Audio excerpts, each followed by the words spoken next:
Good morning प्यारे बच्चों। आप लोगों का अपनी क्लास में बहुत बहुत स्वागत है। सबसे पहले मैं आप लोगों को कॉन्ग्रेचुलेशन करना चाहूंगा कि आप लोग नई क्लास में प्रमोट हो गए हो और आप लोगों ने एक बेहतरीन स्ट्रीम को चुना है जो कि साइंस है। आपकी क्लास में बहुत सारे बच्चों ने नॉन मेडिकल और मेडिकल ली होगी। मेरे बारे में बहुत सारे बच्चे जानते भी होंगे। जो नहीं जानते मैं उनको बता दूं कि मैं आप लोगों को फिजिक्स टीच करूंगा। अच्छा बच्चों, तो आप लोगों ने 11th में साइंस को चूज किया है, चाहे बच्चा नॉन मेडिकल का है या बच्चा मेडिकल का है, उन दोनों स्ट्रीम के अंदर आपको फिजिक्स को पढ़ना पड़ेगा। बच्चों आप लोग अपना माइक बंद रखोगे, किसी ने कुछ क्वेरी पूछनी हो तो माइक ऑन करके आप लोग उनसे पूछ सकते हो। ठीक है बेटा, तो स्टार्ट करते बेटा आप लोगों का आज पहला लेक्चर जो कि है 11th फिजिक्स के लिए। मैं आप लोगों को कुछ बात बता दूं, आप लोगों की जो ऑनलाइन क्लास है वो अल्टरनेट डेज पे लगेगी। अल्टरनेट डेज आप लोग नोट कर लीजिए बेटा। मंडे, वेंसडे और फ्राइडे।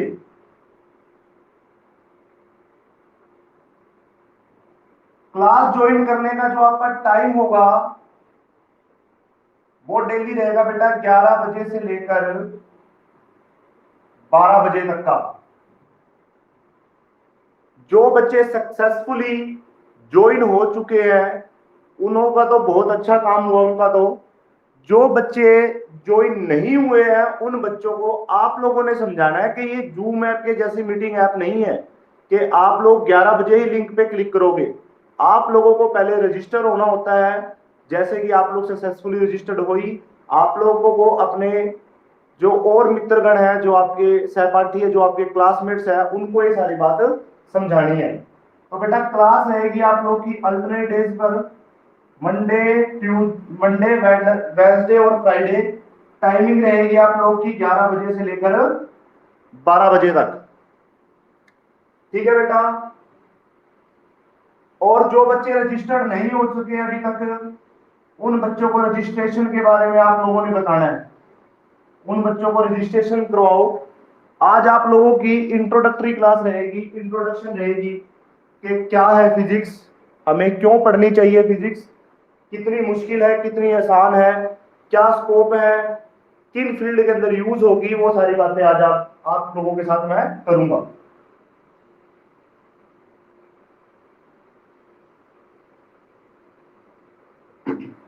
देखो बच्चों,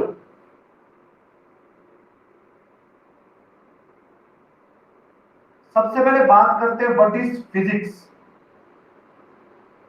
फिजिक्स क्या है बेटा? आज आप लोगों की इंट्रोडक्टरी क्लास रहेगी, जो आपकी पहले चैप्टर की जो क्लास शुरू होगी फर्स्ट चैप्टर से, वो क्लास बेटा आप लोग की शुरू होगी। उसका टाइमिंग था मंडे को, जो कि जा चुका है। अब कल वेंसडे को लगेगी आप लोगों की क्लास। टाइमिंग मैं बता चुका हूं, 11 बजे से लेकर 12 बजे तक। तो बेटा सबसे पहले बात करते हैं what is physics here. Physics क्या है बेटा? बेटा देखो, इस नेचर के अंदर होने वाली जितनी भी फिनोमिनाज है, जितनी भी प्रक्रियाएं हैं, मेरा बोलना, आपका सुनना, वीडियो का रिकॉर्ड होना, पेड़ का रुका होना, गाड़ी का चलना, गाड़ी का रुका होना, हमारा चलना, हमारा बैठ जाना, ये जितनी भी चीजें हैं बेटा, प्रकृति के अंदर होने वाली जितनी भी प्रक्रियाएं हैं, उन सभी को स्टडी करने के लिए हमें जिस साइंस की जरूरत है वो साइंस क्या है बेटा? फिजिक्स है। जैसे कि अगर आप लोगों को मेडिसिन के साथ डील करना है, आप लोगों को दवाइयां बनानी है, तो आपको केमिकल आने जरूरी है। वो केमिकल्स आप कहां पढ़ते हो? आप लोग पढ़ते हो केमिस्ट्री के अंदर। अगर आप लोगों को कोई कैलकुलेशन करनी है, आपको जोड़ घटा भाग गुणा और भी बहुत सारे ट्रिग्नोमेट्रिक फंक्शंस की हेल्प से अगर आपको कैलकुलेशन करनी है, तो आप साइंस की किस ब्रांच को यूज करते हो? मैथमेटिक्स का। अगर आप लोग को पेड़ पौधों की प्रकृति के बारे में कि पेड़ पौधे कैसे हैं, उनका बीज से वो कैसे एक वृक्ष बन जाते हैं, कैसे उनके अंदर वो जमीन से पानी को ग्रहण करते हैं, वो पानी पत्तों तक चला जाता है, किस तरह से उनके अंदर सारा रेस्पिरेटरी सिस्टम होता है, वो सारा आप लोग साइंस की ब्रांच में पढ़ते हो बायोलॉजी के अंदर। तो इसी तरह से साइंस की एक ब्रांच है, एक शाखा है, जिसके अंदर आप लोग पढ़ते हो किसके बारे में, इस प्रकृति के अंदर होने वाली जितनी भी फिनोमिनास है, जो भी प्रक्रियाएं हो रही है, पंखे का चलना, एसी का ठंडी हवा देना, वो सारी प्रक्रियाएं, वो सारी मशीनरी, वो सारी इंजीनियरिंग, वो सारी किस पे टिकी हुई है बेटा, फिजिक्स के ऊपर टिकी हुई है। देखो बेटा, आप लोगों ने नोट किया होगा कि मैंने एक बात कही कि फिजिक्स डील करती है नेचर और नेचुरल फिनोमिनास के साथ। नेचर और नेचुरल फिनोमिनास के साथ तो हम लोग बचपन से है बेटा, हम लोग प्रकृति में होने वाली हर चीज को बचपन से ही ऑब्जर्व कर रहे हैं और आज तक ऑब्जर्व करते आए हैं। मतलब कि हम लोग फिजिक्स को तो बचपन से ही पढ़ रहे हैं, फिजिक्स को तो बचपन से देख रहे हैं। मतलब कि बाकी सभी ब्रांच में से फिजिक्स जो है वो आसान है, वो आसान होनी भी चाहिए।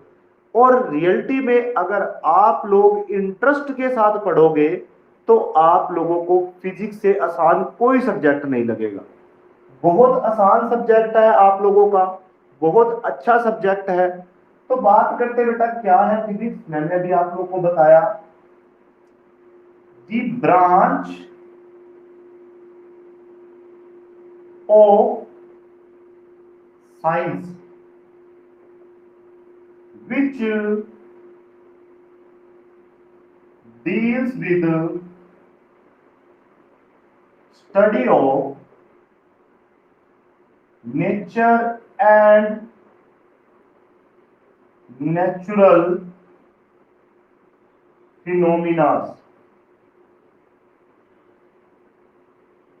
तो ये कौन सी ब्रांच है जो डील करेगी नेचर और नेचुरल फिनोमिना के साथ। कैसे फिनोमिना? फॉर एग्जांपल मोशन, जितने भी तरह के मोशन है उनके बारे में, मटेरियल्स, उनकी स्टडी हम लोग करेंगे यहां, इलेक्ट्रॉन प्रोटॉन्स के मोशन, उन सब की स्टडी जो हम लोग बेटा करेंगे वो सारा किसके अंदर हम लोग पढ़ेंगे, फिजिक्स के अंदर। ठीक है बेटा। अब देखिए बेटा, जो बच्चे साथ साथ नोट कर रहे हैं नोटबुक पे वो तो बहुत अच्छी बात है, साथ साथ नोट करो, उससे आप लोगों को समझ भी ज्यादा आएगी और आपको याद भी ज्यादा होगा। परंतु अगर ऑनलाइन के कारण आप लोग नोट नहीं कर पा रहे हो तो बेटा आप लोग क्या करो, स्क्रीनशॉट कर,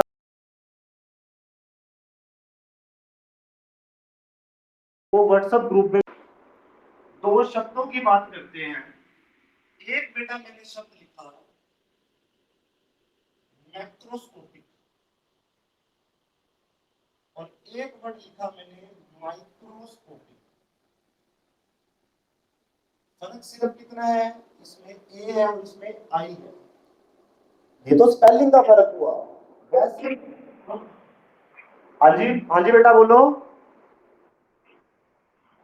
आप थोड़ा अपने फोन को रिफ्रेश कर लो बेटा, नेटवर्क प्रॉब्लम हो सकती है। मेरी तरफ से यहाँ वॉइस बिल्कुल सही जा रही है बेटा, बाकी आप थोड़ा देख लो। किसी और बच्चे को भी दिक्कत है क्या वॉइस में बेटा?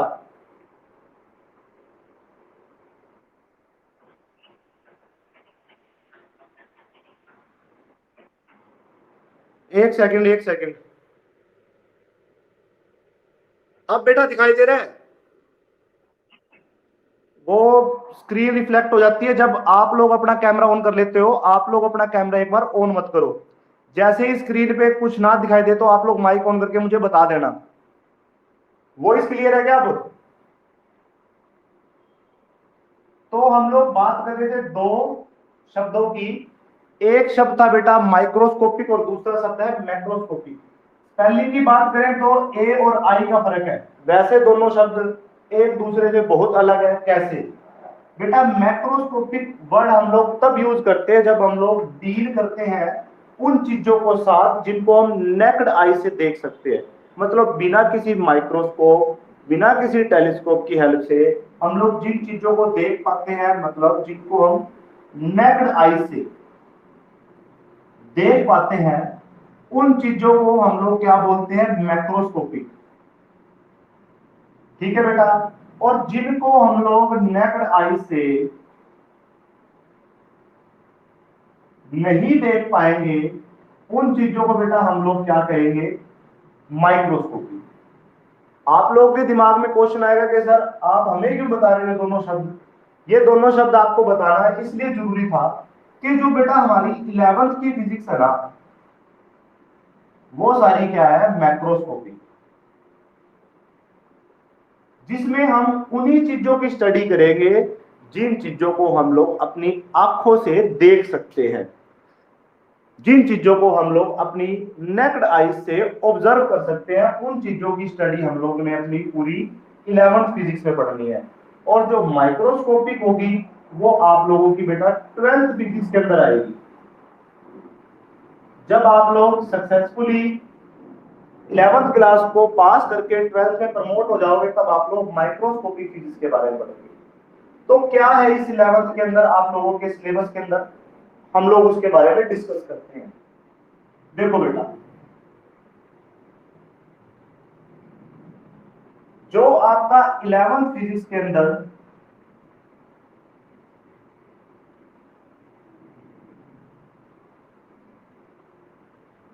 फर्स्ट यूनिट होगा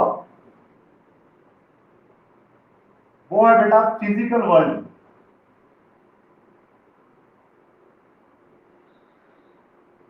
जिसमें हम लोग पढ़ेंगे यूनिट एंड मेजरमेंट। देखो बेटा, फिजिकल वर्ल्ड जिस वर्ल्ड में हम लोग रह रहे हैं, जिस वर्ल्ड में हम लोग रहते हैं, ये हमारे आसपास की सारी चीजें, उसी को बेटा हम लोग फिजिक्स में क्या बोलते हैं, फिजिकल वर्ल्ड। इसके अंदर बेटा हम लोग पढ़ेंगे यूनिट्स जैसे कि किलोग्राम, मीटर, सेकंड, और उनकी मेजरमेंट्स, उनका माप तोल। देखो बेटा, जब हम लोग किसी चीजों को नेकेड आई से देख पाएंगे तभी तो हम उनको माप तोल कर पाएंगे उनका, तभी हम लोग उनके लिए यूनिट्स लिख पाएंगे। मतलब हमारा जो पहला चैप्टर है वो हम लोग नेकेड आई से देखकर ऑब्जर्व कर सकते हैं पूरे चैप्टर को, पूरे चैप्टर को रियल लाइफ के अंदर हम लोग उसको देख सकते हैं। मतलब कि चैप्टर बहुत इंटरेस्टिंग होने वाला है। जो बेटा हमारा सेकंड यूनिट आएगा इसमें, वो हमारे पास निकल कर आएगा काइनेमैटिक्स। काइनेमैटिक्स बेटा एक लैटिन वर्ड है, लैटिन भाषा का वर्ड है, जिसका मतलब होता है मोशन। और मोशन भी कैसा, हमें मोशन के कारण को नहीं पढ़ना, मोशन के कारण को नहीं पढ़ना, हमें सिर्फ पढ़ना बेटा मोशन कि चीजें गति कर रही है, चीजें एक स्थान से दूसरे स्थान पर मूव कर रही है, किस कारण से मूव कर रही है हमें उससे कोई मतलब नहीं है। मतलब हमें सिर्फ जो चीजें ऑब्जर्व हो रही है, जो चीजें चलती फिरती दिखाई दे रही है, सिर्फ उन चीजों की स्टडी के ऊपर ही ध्यान देना है। ये नहीं देखना कि मोशन किस कारण से हो रहा है। सर एक एग्जांपल देके समझाओ। बेटा देखो, जैसे कि पंखे का घूमना, पंखा घूम रहा है, हमें 11th में सिर्फ इतना ही पढ़ना है कि पंखा किस स्पीड से घूम रहा है, हमें ये नहीं पढ़ना कि किस मोटर से घूम रहा है, उस मोटर को बनाने के अंदर क्या इंजीनियरिंग लगी है, हमें उसके बारे में स्टडी नहीं करना। हमें सिर्फ स्टडी करना है बेटा गाड़ी का चलना। हमें ये इस बात से कोई मतलब नहीं होना चाहिए कि गाड़ी में इंजन कौन सा है, किस इंजन से, किस फ्यूल से चल रहा है, डीजल से चल रहा है, एलपीजी से चल रहा है, सीएनजी से चल रहा है या पेट्रोल से चल रहा है, हमें उससे कोई मतलब नहीं, हमें सिर्फ मोशन पढ़ना है। मतलब कि चैप्टर बड़ा इजी होने वाला है क्योंकि हम लोगों को सिर्फ उन्हीं चीजों के बारे में पढ़ना बेटा जो चीजें हम लोग नेक्ड आई से ऑब्जर्व कर पाएंगे। इसी के साथ बेटा जो हमारा थर्ड यूनिट निकल कर आएगा,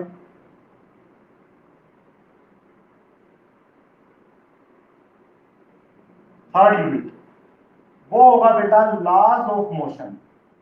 लॉज ऑफ मोशन बेटा जिस मोशन के बारे में हम लोग सेकंड यूनिट के अंदर पढ़ेंगे, उन मोशन पे क्या क्या नियम लगते हैं, कि नियमों के अनुसार वो मोशन हो रहे हैं, उन मोशन के नियमों को हमें यूनिट थर्ड में पढ़ना है। किनके बारे में पढ़ना है? नियमों के बारे में, कि किन नियम से किस आधार पर मोशन हो रहा है, हमें उन मोशन के बारे में किस यूनिट में पढ़ेंगे बेटा? थर्ड में। अब जब मोशन को ऑब्जर्व कर पाएंगे तभी तो हम उन पे नियम लगा पाएंगे कि हाँ ये तेज चल रहा है, ये धीरे चल रहा है, ये उससे उतना तेज चल रहा है, ये उससे उतना धीरे चल रहा है। तेज चलने के कारण ये फर्स्ट आया, ये सेकंड आया, ये थर्ड आया है। वो नियम हम लोग तभी बना पाएंगे जब हम चीजों को ऑब्जर्व कर पाएंगे। मतलब हम किस फिजिक्स की बात कर रहे हैं? मैक्रोस्कोपिक फिजिक्स की बात कर रहे हैं। और किस फिजिक्स की बात कर रहे हैं हम लोग? 11th की फिजिक्स की बात कर रहे हैं। तो मतलब हम लोग उन चीजों को ही स्टडी करेंगे यहाँ जिन चीजों को नेक्ड आइज से, खुली आंखों से हम लोग देख पाएंगे। ये था बेटा हमारा थर्ड यूनिट। उसके बाद जो हमारा फोर्थ यूनिट आएगा बेटा, फोर्थ यूनिट हमारा रहने वाला है वर्क, पावर, एनर्जी। वर्क मतलब काम,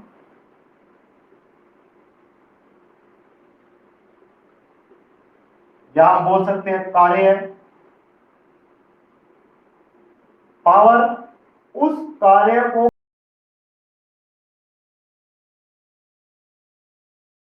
पाओगे जब तक आप वीडियो,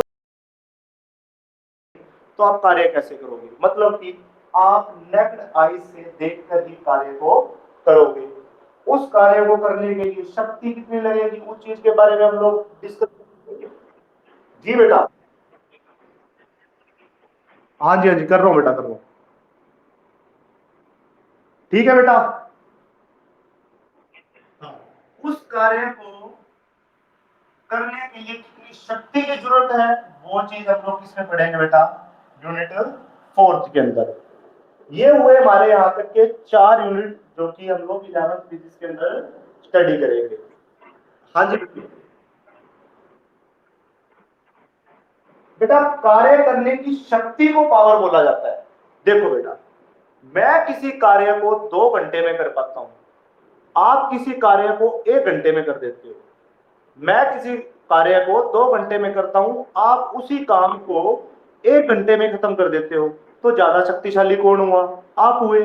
क्यों? क्योंकि आप उसी कार्य को जल्दी कर पाते हो। आपकी कार्य करने की शक्ति ज्यादा है, तो आपकी मतलब पावर ज्यादा है। ठीक है बेटा। मैं किसी काम को कर ही 2 घंटे तक सकता हूं, और आप उस काम को 10 घंटे तक भी कर सकते हो, तो आपकी एनर्जी ज्यादा है। ये फर्क होता है बेटा। कार्य करने में लगा गया समय या कार्य करने में लगी गई शक्ति, वो तो हमारे पास क्या हो जाएगी? पावर। और हम कितना काम कर सकते हैं, वो हमारी क्या हो जाएगी? एनर्जी। एनी अदर डाउट बेटा? ठीक है बेटा।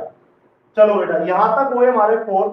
जो बच्चे आज के लेक्चर के अंदर जुड़े हैं बेटा, उनको पूरे 10 के 10 यूनिट में फायदा होगा, क्योंकि उन्हें चैप्टर की समझ हो जाएगी। जो कल से जुड़ेंगे समझ तो उनको भी आएगा, वो फर्स्ट यूनिट से जुड़ेंगे हमारे साथ। पर जो आज इंफॉर्मेशन आप लोग को मिल रही है, आप लोग उनसे फार बेटर हो, आप लोग उनसे बहुत ज्यादा फायदे में रहने वाले हो।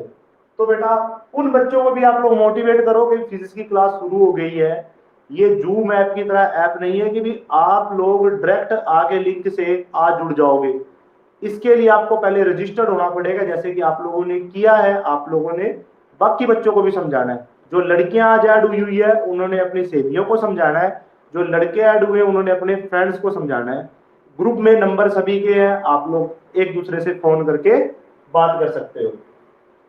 नेक्स्ट जो बेटा हमारा चैप्टर जो हमें 11th में पढ़ना है, वो है बेटा फिफ्थ यूनिट, जिसमें हम लोग बात करेंगे बेटा रोटेटरी मोशन, मतलब घूमने वाले मोशन के बारे में बात करेंगे। और इसी में हम लोग बात करेंगे रिजिड बॉडीज के बारे में। रिजिड बॉडी मतलब कठोर, कठोर वस्तुओं के बारे में हम लोग बात करेंगे चैप्टर के अंदर। रोटेशनल मोशन के बारे में बात करेंगे किस तरह से रोटेशनल मोशन हम लोग स्टडी कर सकते हैं। एक तो हो गया बेटा सीधा चलना, एक हो गया घूमना। तो दोनों मोशन के बीच में क्या फर्क है, उन चीजों को भी हम लोग यहाँ स्टडी करेंगे। और आप लोग देख पा रहे हो कि हम 5th यूनिट को भी जब तक नेकेड आई से नहीं देखेंगे तब तक कैसे कर पाएंगे। तो मतलब इस चैप्टर को भी हम लोग अपनी रियल लाइफ के साथ जोड़कर, जैसे कि पंखे का घूमना वो हम डेली देखते हैं, गाड़ी के टायर का घूमना वो हम डेली देखते हैं। तो मतलब पढ़ना इसका बहुत इजी हो जाएगा जब हम लोग रियल लाइफ एग्जांपल्स की बात करेंगे चैप्टर में। ठीक है बेटा, 6th यूनिट जब हम लोग स्टार्ट करेंगे। अच्छा मैं एक और बात बता दूं कि आप लोगों का पहला सेमेस्टर फर्स्ट या मैं बोल दूं हाफ सिलेबस, क्योंकि अब सेमेस्टर सिस्टम तो है नहीं, तो हाफ सिलेबस आपका फर्स्ट से लेकर 5th यूनिट तक रहता है। ये आप लोगों का बेटा हाफ सिलेबस, ठीक है। ये इंपॉर्टेंट भी है, कॉम्पिटिटिव एग्जाम्स के अंदर इन चैप्टर का 40 से 45% तक का रोल रहता है बेटा। इन चैप्टर को बड़े बारीकी से समझना है। इन चैप्टर के आधार पर आपके 12th के चैप्टर टिके हुए हैं। जब तक आप लॉज ऑफ मोशन को नहीं पढ़ोगे, जो कि हमारा 3rd यूनिट है, 12th की बहुत सारी चीजें आपको समझ में नहीं आएगी। तो 11th एक बेसिक क्लास है, ये आपकी एक फंडामेंटल आधारभूत क्लास है जो कि आपका साइंस में आधार को स्ट्रॉन्ग बनाएगी, आपके आधार को उठाएगी। आप लोग 11th फिजिक्स को बड़े ही ढंग से, बड़े ही जिम्मेदारी के साथ पढ़ना बेटा, ठीक है जी। नेक्स्ट जो हमारे पास बेटा चैप्टर निकल कर आएगा, वो चैप्टर हमारे पास होगा बेटा 6th यूनिट, जो है ग्रेविटेशनल।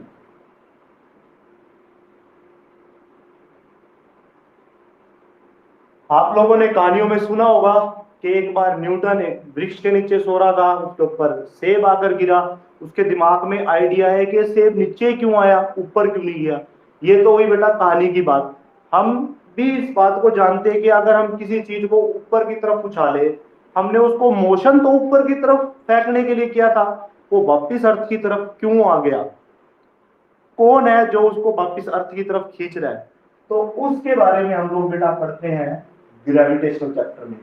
अर्थ और अर्थ की जुड़ी हुई ग्रेविटेशनल फील्ड, ये कितनी फोर्स के साथ किसी चीज को अपनी तरफ खींचता है, उस फोर्स को हम लोग और क्या बोल सकते हैं बेटा, वो होता है हमारा वेट। जितनी फोर्स के साथ बेटा अर्थ हमको अपनी तरफ खींचती है, वो ही हमारा क्या होता है बेटा, वेट। तो इस ग्रेविटेशनल फोर्स के बारे में हम लोग पढ़ने वाले हैं यूनिट 6 के अंदर। अब अर्थ से जुड़ी हुई फील्ड है और हमसे जुड़ी हुई फील्ड है, या किसी चीज के वेट से जुड़ी हुई बात है, तो उसको भी हम लोग को नेक्ड आई से देखकर पढ़ना पड़ेगा। मतलब हम लोग इसको भी 11th की फिजिक्स के अंदर ही रखेंगे, ठीक है बेटा। इसके बाद जो हमारे पास 7th चैप्टर आएगा, यूनिट 7th, वो हमारे पास आएगा मैकेनिकल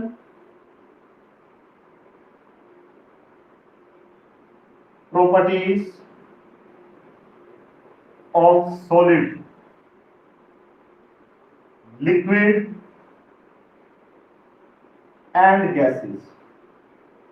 मैकेनिकल मतलब मोशन से जुड़ी हुई बात। किनके मोशन को पढ़ना है बेटा, सॉलिड के मोशन को पढ़ना है, लिक्विड के मोशन को पढ़ना है, गैस के मोशन को पढ़ना है। बेटा आप साइंस के स्टूडेंट हो, पहले दिन से मैं आपको एक बात बता दूं, हर चीज में आपके पास क्वेश्चन उठना चाहिए कि सर जी ये कैसे, वो कैसे, यहाँ कैसे, वहां कैसे। वैसे तो मैं आप लोगों को, वैसे ही आप लोगों की सारी क्वेरीज को, सारे जो आपके जितनी भी दुविधाएं होंगी उनको मैं दूर करता हुआ चलूंगा, पर फिर भी आपके दिमाग के अंदर क्वेश्चन आना चाहिए। जैसे कि यहाँ आपके पास क्वेश्चन उठना चाहिए था कि सर हम सॉलिड को तो देख लेंगे, चलो लिक्विड भी दिखाई देता हम लोग को, गैस तो नेकेड आई से दिखाई ही नहीं देती, तो हम लोग इसको 11th फिजिक्स में कैसे रख सकते हैं।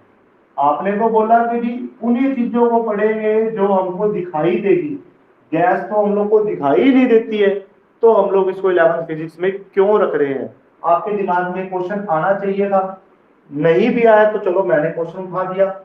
देखो बेटा हमें पढ़ना है मैकेनिकल प्रॉपर्टीज, गैस के कारण होने वाले मोशन को, मतलब गैस कितना प्रेशर लगा सकती है उसके बारे में पढ़ना है, ना कि हमें गैस के बारे में पढ़ना है। उस मोशन को तो हम लोग ऑब्जर्व कर सकते हैं। सर कैसे? मान लीजिए आप सड़क पर चल रहे हो, रेगुलर डे में सड़क पर चल रहे हो या अपनी गली में चल रहे हो, और दूसरा आप उस दिन चल रहे हो जिस दिन आंधी आ रही है, जिस दिन तूफान आया हुआ है। तो बेटा अगर आप तूफान से अपोजिट डायरेक्शन में चलने की कोशिश करोगे तो आपका चलना हो जाएगा जी मुश्किल, और अगर तूफान की डायरेक्शन में मूव करना चाहोगे तो आप इजीली मूव कर पाओगे। कारण क्या है? तब जो हवा है वो आपके ऊपर क्या लगाएगी बेटा? प्रेशर।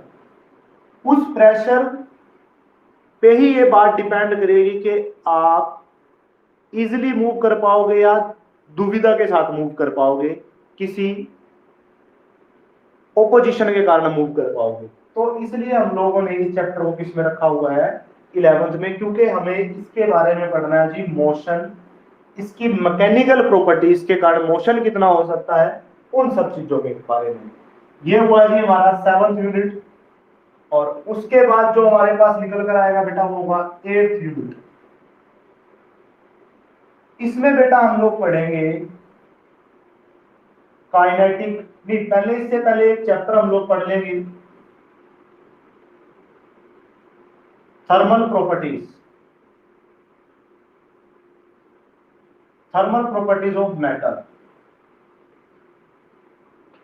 मैटर देखिए बेटा, थर्मल प्रॉपर्टीज बेटा क्या चीज है? थर्मल प्रॉपर्टीज टेम्परेचर से जुड़ा हुआ टॉपिक है। किसी चीज का गर्म होने के कारण पिघल जाना, किसी का जल्दी पिघलना, किसी का लेट पिघलना, ये सारी किन बातों पे डिपेंड करता है?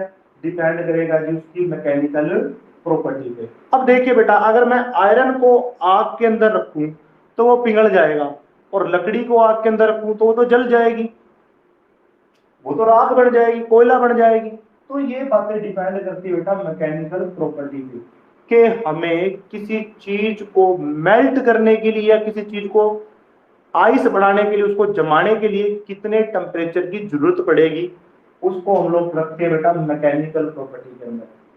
फिर जो हम लोग पढ़ेंगे 9th यूनिट के अंदर, या इसी का एक सब पार्ट मान लीजिए बेटा, इसी के साथ ही हम लोग उस चीज को, चैप्टर को पढ़ेंगे, वो होगा बेटा थर्मोडायनेमिक्स।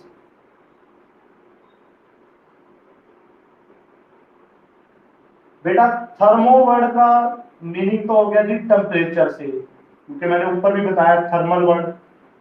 डायनेमिक्स का मतलब होता है मोशन। सर जी क्या कह रहे हो आप कि टेम्परेचर भी मोशन करता है? हाँ जी, टेम्परेचर भी मोशन करता है। कैसे? देखिए बेटा, अगर मान लीजिए आप किसी बर्तन के अंदर सब्जी पका रहे हो, ठीक है, जो गर्ल स्टूडेंट है वो तो रसोई में काम करती होगी अपनी मदर के साथ या अपनी बड़ी बहन के साथ, तो उन्हें तो पता होगा, लड़कों को भी ये बात पता होगा कि जैसे कि हम लोग किसी बर्तन के अंदर अगर हम लोग कोई सब्जी बना रहे हैं, तो हमने चम्मच को सब्जी में डाला हुआ है, तो चम्मच का जो नीचे का सिरा है वो सब्जी के टच में है, हीट के टच में है, पर थोड़ी देर बाद चम्मच का दूसरा सिरा भी गर्म हो जाता है। ये कैसे हुआ? हमने तो चम्मच का ये सिरा ही सब्जी में डाला था, हीट के कांटेक्ट में रखा था, ये सिरा क्यों गर्म हो गया? क्योंकि टेम्परेचर ने मोशन किया, यहां से टेम्परेचर चलता चलता कहां पहुंच गया? इस सिरे तक। ये सारी बातें हम लोग किस में पढ़ेंगे बेटा? इसी के एक सब पार्ट के अंदर, थर्मोडायनेमिक्स के अंदर। ठीक है बेटा जी। उसके बाद जो हम लोग चैप्टर स्टडी करेंगे वो चैप्टर हमारे पास रहने वाला है बेटा चैप्टर नंबर 9। चैप्टर नंबर 9 मतलब यूनिट 9। 9th यूनिट रहेगी बेटा kinetic theory of gases. In gases के बारे में इनके मोशन के बारे में, जैसे बेटा हमने काइनेमेटिक्स पढ़ा, उसमें तो पढ़ा मोशन के बारे में, फिर उसके पढ़े लॉज कि किन नियमों का पालन करता है। उसी तरह गैसेस के मोशन के लिए भी कुछ थ्योरी बनी हुई है, उस थ्योरी को हम लोग किस चैप्टर के अंदर लेके चलेंगे, 9th यूनिट के अंदर। और हमें सिर्फ मोशन के बारे में स्टडी करनी है, मतलब हम नेक्ड आई से देखकर ऑब्जर्व कर पाएंगे। जो बेटा हमारे पास 10th यूनिट और जो आपका लास्ट यूनिट रहेगा वो रहेगा वेव्स एंड ऑसिलेशन। वेव्स क्या होती है बेटा, आपने दीवार के साथ एक धागे को लगाकर, दीवार के साथ कील लगाकर एक धागा खींच लिया यहां तक और उस धागे को चटकाया तो धागे के अंदर कुछ वेव्स बन जाएगी, ठीक है जी। उन वेव्स को हम लोगों को स्टडी करना है कि वेव बनेगी तो इनका एम्पलीट्यूड कितना होगा, एक हाइट से दूसरी हाइट तक का डिस्टेंस कितना होगा, जिसे हम लोग बोलते हैं वेवलेंथ। इन सब चीजों को बेटा हम लोग पढ़ेंगे यूनिट 10th के अंदर। और ये ऑसिलेशन शब्द क्या है, थोड़ा साफ लिख देता हूं आप लोगों के लिए। ये ऑसिलेशन शब्द क्या है बेटा, आपने पेंडुलम वाली घड़ी को देखा होगा, जिसमें एक पेंडुलम ऐसे चलता रहता है, इसको बोलते हैं ऑसिलेशन। ये इस मार्कर का यहां जाना, वापिस अपनी पोजीशन पे आना, दूसरी तरफ जाना, अपनी पोजीशन पे वापिस आना, इसको बोलते हैं बेटा वन ऑसिलेशन। और इस तरह के मोशन को हम लोग क्या बोलते हैं, हम बोलते हैं जी to and fro motion, to and fro motion, ठीक है जी। इस तरह के मोशन को हम लोग पढ़ेंगे यूनिट 10th के अंदर। तो ये आप लोगों का जो सेकंड सेमेस्टर बनता है या फिर सेकंड हाफ सिलेबस, वो बनेगा जी यूनिट 6 से लेकर 10th यूनिट तक। आज मैंने आप लोगों को फर्स्ट यूनिट से लेकर 10th के बारे में बताया, मतलब मैंने एक बार आपका सिलेबस करवा दिया। अब तो जी हम लोग करेंगे सिर्फ रिवीजन, इन चैप्टर को खोल खोल के पढ़ेंगे क्या है इन चैप्टरों के अंदर, ठीक है जी। तो ये है हमारा सारा का सारा 11th साइंस का सिलेबस, जो कि बड़ा ही आसान सिलेबस है बेटा, बहुत ही इंफॉर्मेटिव सिलेबस है। देखो बेटा, अगर आप लोगों को फिजिक्स पढ़ने में मजा आएगा तभी आप फिजिक्स को ढंग से पढ़ पाओगे।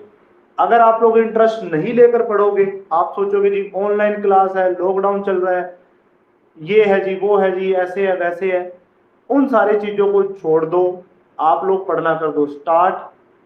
अगर आप लोगों ने ढंग से पढ़ लिया तो आप मुझसे लिखवा के ले लो, आप कॉम्पिटिटिव एग्जाम्स के अंदर भी compete कर सकते हो। मैं आप लोगों को फिजिक्स इतनी बढ़िया तरीके से करवा दूंगा कि आप लोग बेटा कंपटीशन एग्जाम्स के अंदर भी मार नहीं खाओगे, आप वहां भी बहुत अच्छा स्कोर कर लोगे अगर ढंग से पढ़ोगे तो। सभी बच्चे एक बराबर होते हैं, सभी का दिमाग अच्छा होता है बेटा, सिर्फ लगाने की बात होती है। आप लोग अगर इंटरेस्ट से फिजिक्स के अंदर दिमाग लगाओगे तो आप बहुत अच्छे से पढ़ पाओगे। अब जो बच्चे आज जुड़े हुए हैं उन बच्चों की प्राइम ड्यूटी क्या है बेटा, प्राइम ड्यूटी कल मैं आप लोगों से पूछूंगा कि बच्चे जुड़े क्यों नहीं।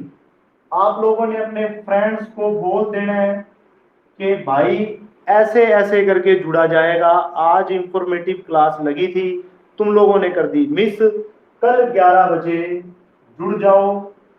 ये जूम ऐप की तरह ऐप नहीं है बेटा, ये मैंने पेड वर्जन लिया हुआ है, इसके पैसे लगते हैं, ये मैंने पेड वर्जन में खरीदी हुई ऐप है बेटा, ये वेबसाइट बनी हुई है, उस वेबसाइट की ऐप है बेटा। कल उन लोगों को बोल देना कि आप लोग 11 से 12 बजे से पहले पहले, मतलब आज में ही इस ऐप के ऊपर अपने आप को रजिस्टर्ड कर लो, ताकि कल आप लोगों का जो फर्स्ट यूनिट है वो स्टार्ट हो सके। मैं एक और बात आप लोगों को बता दूं, आप लोग उनके साथ डिस्कस कर लेना इस बात को भी। हम लोग बेटा फिजिकल वर्ल्ड, जिसमें मैंने आप लोगों को बताया था कि हम लोग डिस्कस करेंगे यूनिट एंड मेजरमेंट के बारे में। मतलब हम लोगों को मेजरमेंट करना है जी मास का, टाइम का, लेंथ का, फोर्स का, करंट का, पावर का, प्रेशर का। एक बात देखो बेटा, चलो मास की यूनिट तो आप लोग को सबको पता है किलोग्राम, टाइम की भी पता है जी सेकंड, लेंथ की भी पता है जी मीटर। क्या फोर्स की यूनिट आप लोग को पता है? जो 10th में अच्छे से पढ़ के आए हैं उन बच्चों को तो पता होगी कि न्यूटन होती है सर जी। करंट की यूनिट आप लोग को पता है एम्पियर होती है सर जी। पावर की यूनिट आप लोग को पता है पावर की वाट। क्या प्रेशर की यूनिट पता है पास्कल। पर एक बात देखो बेटा, जो बच्चा 10th में या 9th में ढंग से नहीं पढ़ा पर वो अब चाहता है कि मैं साइंस में बहुत अच्छे स्कोर करूं, तो बेटा उन्हें इन नीचे वाले टर्म्स के बारे में तो पता ही नहीं होगा। मतलब फर्स्ट यूनिट को अगर हम लोग पहले ही स्टार्ट कर दें तो इन चीजों के बारे में तो हमको पता ही नहीं चलेगा, क्योंकि उनको पीछे का तो पता ही नहीं है। बट वर्क पावर एनर्जी के अंदर हम लोग फोर्स पावर के बारे में पढ़ लेंगे, प्रेशर के बारे में हम लोग गैसेस वाले चैप्टर में पढ़ लेंगे। मतलब आने वाले चैप्टर में हम लोग फर्स्ट यूनिट को पढ़ेंगे, तो क्यों ना हम फर्स्ट यूनिट को लास्ट में करें। और ऐसा ही हम लोग करेंगे, हम लोग इस यूनिट से शुरू नहीं करेंगे। जब आप सेकंड से लेकर 9th यूनिट 10th यूनिट तक कर लोगे, आप लोगों को खुद ब खुद ये चैप्टर आने लग जाएगा। आप लोगों को सिर्फ एक बार समझाने की देर होगी, आप लोग अपने आप ही चैप्टर को कर लोगे, क्योंकि आप इन सब चीजों को पढ़ चुके हो। तब आप लोगों को कोई दिक्कत नहीं आएगी कि भी पहला चैप्टर हमारा रहता है या नहीं रहता। तो हम लोग जो कल सिलेबस शुरू करेंगे वो हम लोग बेटा शुरू करेंगे हमारे चैप्टर काइनेमेटिक्स से। ये आप लोगों की प्राइम ड्यूटी है, बच्चों को आप लोगों ने कल ऐड करवाना है। जो जो बच्चे आज लाइव देख रहे हैं उन सभी बच्चों का धन्यवाद। आप लोग कल 11 से 12 बजे सही टाइम पर, इसमें देखो बेटा ऐसे है कि भी मैं डेली लिंक नहीं भेजूंगा, आप लोगों को 11 बजे अपने आप अपनी ऐप को ओपन करके बैठना है। ये जिम्मेदारी बेटा आपकी बनती है, जैसे आपके स्कूल में पीरियड लगते थे ये उसी तरह से है कि 11 बजे आपका टीचर आएगा और आपने पढ़ना है। तो आप लोगों ने खुद 11 बजे अपनी ऐप को खोल के बैठ जाना है। आप लोगों की लाइव क्लास स्टार्ट हो जाएगी, उस क्लास में से आपने नोट्स बनाने हैं। एक और बात सुन लो बेटा, आप लोगों की नोटबुक चेक होगी जब भी स्कूल लगा बेटा। आज की क्लास से लेकर लास्ट क्लास जो भी ऑनलाइन होगी, मैं क्लास के अंदर आप लोगों की नोटबुक चेक करूंगा।